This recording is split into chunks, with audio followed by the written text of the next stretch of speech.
কিন্তু এখনো আন্দোলনের শেষ হয় নাই।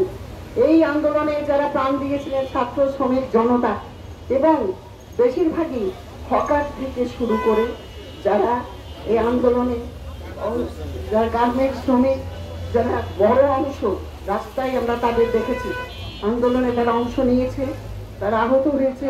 আজও শ্রমিকদের মুক্তি হয় নাই, তাদের অধিকার প্রতিষ্ঠা হয় নাই। বারবার সরকার আসে, বারবার যায়, কিন্তু শ্রমিকের অবস্থার পরিবর্তন হয় না। আমরা তাই চাই যে শ্রমিকের অধিকার না হওয়া পর্যন্ত এবার আমাদের লড়াই অভ্যুত্থানের পরবর্তী যে সময়টা আমরা পার করছি, আমাদের আন্দোলন আরো থেমে থাকবে না এই যতক্ষণ না আমাদের শ্রমিকের অধিকার প্রতিষ্ঠিত না হয়। বিগত 16 বছর ধরে বিপ্লবী ওয়ার্কার্স পার্টি এই ফ্যাসিবাদী বিরুদ্ধে আন্দোলন সংগ্রাম করেছে।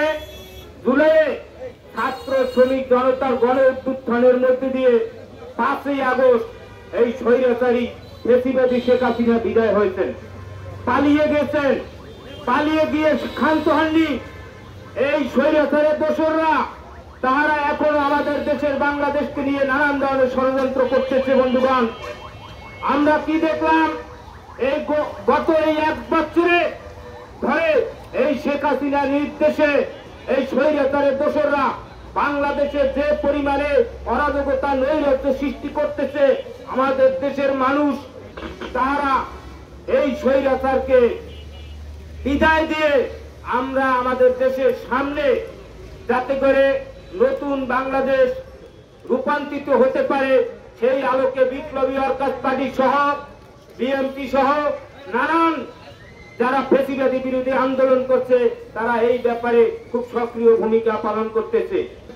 16 তারিখে রংপুরের শহীদ আবু সাইদ, যিনি পুলিশের উদ্যত সঙ্গিনের সামনে যিনি বুক পেতে দিয়েছিলেন, নিহত হয়েছেন, আত্মাহুতি দিয়েছেন, আমি গভীর শ্রদ্ধার সাথে স্মরণ করি বিপ্লবী ওয়ার্কার্স পার্টির 2 শহীদ, শহীদ বদিউজ্জামান এবং শহীদ আব্দুল লতিফ সহ হাজারো শহীদদেরকে, যারা দেশের জন্য, মানুষের জন্য, দেশের গণতন্ত্রের জন্য, ভোটের অধিকারের জন্য, দেশের মুক্তির জন্য, একটা ফ্যাসিবাদী দুঃশাসনের বিরুদ্ধে যারা জানবাজি করে যারা আত্মাহুতি দিয়েছিলেন, তাদের প্রতি আমি গভীর শোক জানাই, পরিবারগুলোর জন্য সমবেদনা জানাই। আহতদের জন্য আমাদের গভীর সমমর্মিতা আমি প্রকাশ করি। এই আশুলিয়া শিল্পাঞ্চলে এখানেও একটা পর্যায়ে হাজার হাজার পরে লক্ষ শ্রমিক জনতা তারা রাজপথে নেমে এসেছিল।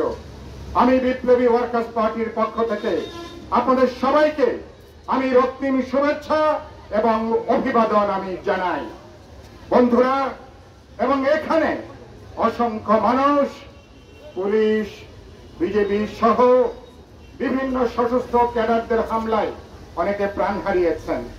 আটার বস্তাকে মানুষ যেভাবে ফেলে, আপনারা দেখেছেন লাশগুলোকে কিভাবে তারা এখানে ছুঁড়ে ফেলে দিয়েছে। দুর্ভাগ্যজনক, অনেকের লাশ পর্যন্ত শেষ পর্যন্ত পাওয়া যায়নি। একটা কথা আছে, কথা হলো যুদ্ধ যখন শুরু হয় তখন রাজনীতিকরা নাকি অস্ত্র যোগায় আর ধনীরা খাবারের দাম বাড়ায় দেয়। গরিবরা কি করে? যুদ্ধের ময়দানে নিজেদের সন্তানদেরকে তারা দেয় যুদ্ধ করার জন্য। যুদ্ধ যখন শেষ হয় রাজনীতিকরা নিজেদের মধ্যে ভাগ বাটোয়ারা করে নেয়, আর ধনীরা খাদ্যের দাম বাড়ায়। আর গরিবেরা কি করে? গরিবেরা যুদ্ধে নিহত পরিবারগুলোর সন্তানদের লাশের কবর তারা খুঁজে বেড়ায়।